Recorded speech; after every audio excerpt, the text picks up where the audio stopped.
En manchette aujourd'hui, Agnico Eagle dépose une offre d'achat à la minière O3 et le maire de Témiscamingue démissionne. Le TVA Nouvelles commence maintenant.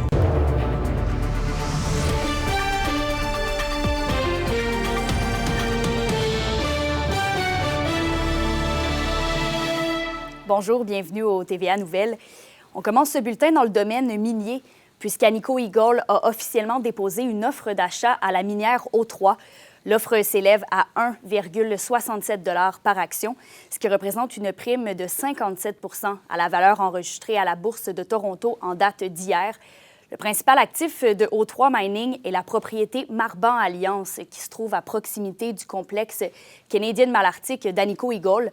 Le chef de la direction d'Agnico Eagle, justement, a affirmé que la transaction s'inscrit dans une stratégie régionale permettant d'intégrer le gisement Marban au complexe Canadian Malartic.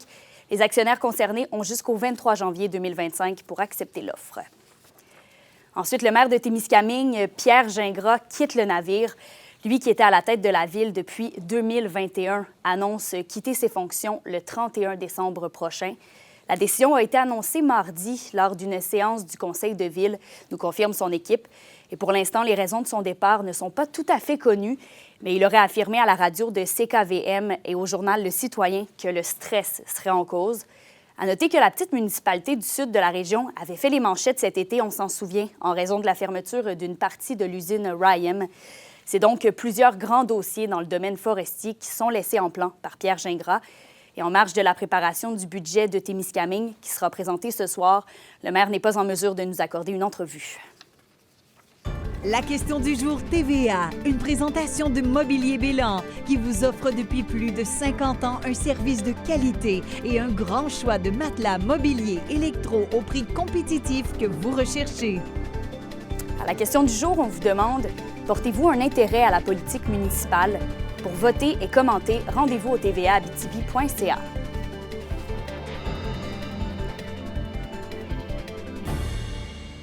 Un accident impliquant 6 personnes est survenu hier en début de soirée entre Val-d'Or et Louvicourt sur la route 117. Les services d'urgence ont été appelés à se rendre sur les lieux vers 17h30. 2 personnes ont été transférées au centre hospitalier pour y traiter des blessures, mais ne mettant pas leur vie en danger. C'est un dépassement dangereux qui pourrait être à l'origine de l'accident. On va rester à Val-d'Or puisque l'aéroport a dévoilé ce matin plusieurs nouveautés en lien avec son 25e anniversaire. Et Alexis, c'est un 25e anniversaire qui s'annonce bien rempli.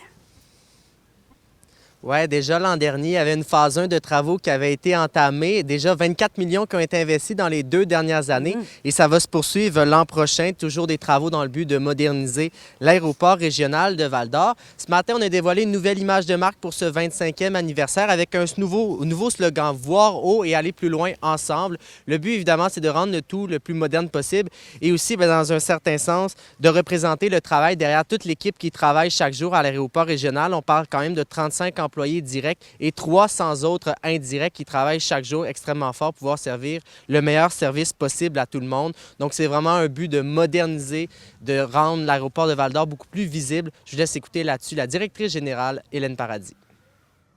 Ça fait 25 ans que l'aéroport est maintenant un organisme à but non lucratif. Ça fait quand même 75 ans qu'on a les infrastructures. Fait que 2024 est une grosse année pour nous. On veut vraiment tourner vers l'avenir. On voulait avoir un logo qui était plus tendance, plus moderne, plus raffiné, qui représente aussi l'équipe de l'aéroport régional de Val-d'Or et la visée où on s'en va. Fait que on était vraiment dû pour rajeunir cette belle image. Et je vais vous revenir ce soir avec plus de détails. On va notamment aborder la fameuse année 2025 qui s'en vient, mais également l'importance de l'aéroport régional de Val-d'Or ici dans la région. Reportage complet ce soir au TVA 18h. C'est à ne pas manquer. Merci, Alexis. Et maintenant, dans le judiciaire, dans le dossier de Philippe Leclerc, reconnu coupable du meurtre involontaire de son oncle mardi au palais de justice de Rouyn-Noranda, l'une de ses avocates, Élise Pinsonneau, nous confirme que de possibles troubles mentaux chez son client méritent d'être étudiés par la Cour d'appel. Donc, des démarches auprès d'une avocate spécialisée en appel sont entamées. Ailleurs maintenant, les paramédics affiliés à la FTPQ sont en grève générale illimitée. Dans la région, c'est près de 60 paramédics de Val-d'Or et Sainte-Terre qui sont concernés. À savoir, par contre, que la grève n'inclut pas de bris de service en raison du service essentiel qu'assurent les employés. Le salaire est le principal point de litige, alors que le syndicat demande au gouvernement une hausse salariale de 6 pour la période entre le 1er avril 2023 et le 31 mars 2024. Les syndiqués sont sans contrat de travail depuis le mois d'avril. On ne peut pas impacter la population et notre service à la population, en fait. C'est beaucoup de choses administratives pour alourdir plus là, la tâche de nos employeurs. On ne rapporte pas de literie dans les casernes pour le lavage. L'employeur doit s'en occuper. On ne fera plus de factures. On essaie de négocier en bonne foi. Rien de concret nous est présenté à ce jour. On est tanné d'être un peu les enfants pauvres du secteur de la santé, comme depuis plusieurs années. Notre rôle essentiel n'est pas reconnu à sa juste valeur. Et on retourne une fois de plus dans le dossier de la francisation. Québec annonçait il y a une semaine réinjecter 10 millions de dollars pour les centres de services scolaires. On apprend que les centres de services scolaires de Rouyn-Noranda, de l'Or-et-des-Bois, du Lac-Témiscamingue et d'Aricana pourront finalement conserver leur classe de francisation. Ce sont donc 430 élèves qui pourront avoir accès au service. On rappelle que quelques semaines, l'annonce de la fermeture des classes, faute de budget gouvernemental, avait chamboulé de nombreux organismes et nouveaux arrivants. La date de reprise des cours n'est pas connue pour l'instant. Et toujours en éducation, Yannick Roy tire sa révérence. Lui qui a été directeur du Centre de services scolaires Aricana pendant une quinzaine d'années et qui s'est aussi impliqué au sein de l'organisation pendant 30 ans, annonce son départ à la retraite prévu pour le 20 décembre. C'est Mme Nancy Letourneau qui siégera à titre de directrice générale par intérim. Anthony Dallaire dresse un bilan avec M. Roy. Est-ce que vous partez avec le sentiment du devoir accompli? De façon personnelle, moi, je suis très satisfait de mon parcours. Puis comme j'ai souvent mentionné, si c'était à refaire, je referais la même chose parce que je pense qu'en éducation, on a l'une des plus belles missions, donc qui est de travailler avec nos jeunes pour les scolariser, les éduquer. Donc, tout le volet de l'éducation m'a toujours interpellé, puis de travailler avec ces équipes-là a toujours été un plaisir pour moi. On dirait que 30 ans à la même place, ça se fait plus de nos jours, hein?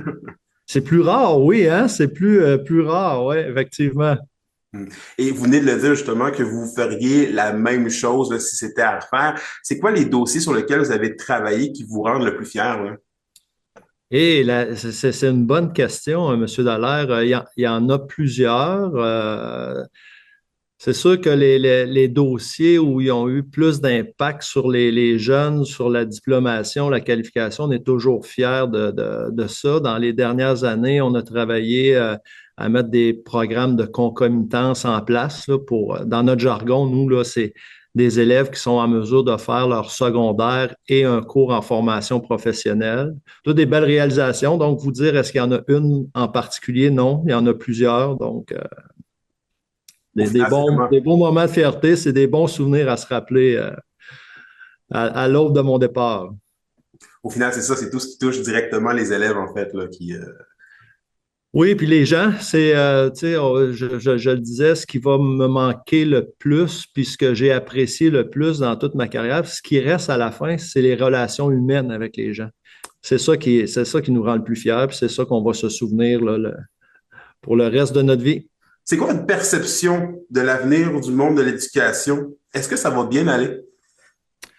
Ben, je le souhaite, oui. On va arriver dans une vague peut-être d'austérité pour quelques années, mais ça, c'est des cycles qu'on vit.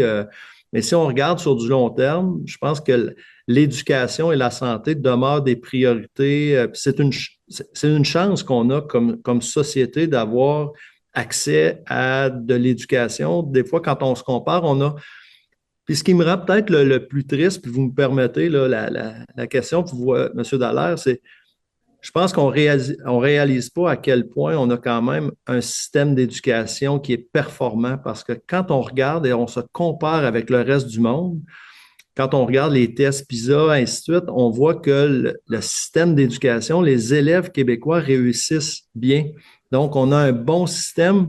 Je trouve qu'on ne le valorise pas assez. La qualité d'éducation qu'on veut avoir sur notre territoire, ben, ça sera la volonté de la population et de la mobilisation des gens à valoriser et à promouvoir l'éducation sur son territoire. Et le Petit Théâtre du Vieux-Noranda reçoit une nomination pour les prix Rideau dans la catégorie Responsabilité sociale et environnementale. La nomination va au projet Noranda Ville ouverte, dans lequel le Petit Théâtre du Vieux-Noranda a ouvert ses portes aux citoyens touchés par l'annonce de la zone tampon pour que la population puisse discuter, s'organiser et se mobiliser face à son établissement. Les remises de prix auront lieu du 16 au 20 février. Rémi Gélina rejoint les Huskies de Rouyn-Noranda. La Meute a signé l'attaquant de 19 ans qui avait commencé la saison avec les Hawks de Hawkesbury dans la CCHL. Le natif de Deux-Montagnes mesure 6 pieds et pèse 180 livres. En 25 rencontres avec les Hawks, Gélina a inscrit 50 points avec 27 buts et 23 mentions d'aide. Il fera ses débuts dans la LHJMQ en fin de semaine face aux Cataractes de Shawinigan et aux Tigres de Victoriaville. À la météo aujourd'hui, une faible neige intermittente se poursuit. En Abitibi, les températures seront stables à moins 13 degrés. Au Témiscamingue, vous pourriez voir quelques éclaircies de soleil avec 30 de probabilité d'averse de neige. Les températures de moins 13 également. Et pour ce soir et cette nuit, partout en région, ce sera sous les nuages. Un 60 de probabilité de neige en Abitibi. Il fera moins 18 plus au nord et moins 20 plus au sud. Pour terminer, notre équipe de la salle de nouvelles prépare une rétrospective de la dernière année. On aimerait donc savoir quels reportages et nouvelles vous ont le plus marqué cette année. Donc, pour nous écrire, vous pouvez numériser le code QR à l'écran ou encore nous envoyer un courriel aux nouvelles@tvaabitibi.ca. On a bien hâte de voir vos réponses. En vous souhaitant une belle journée, on se retrouve plus tard.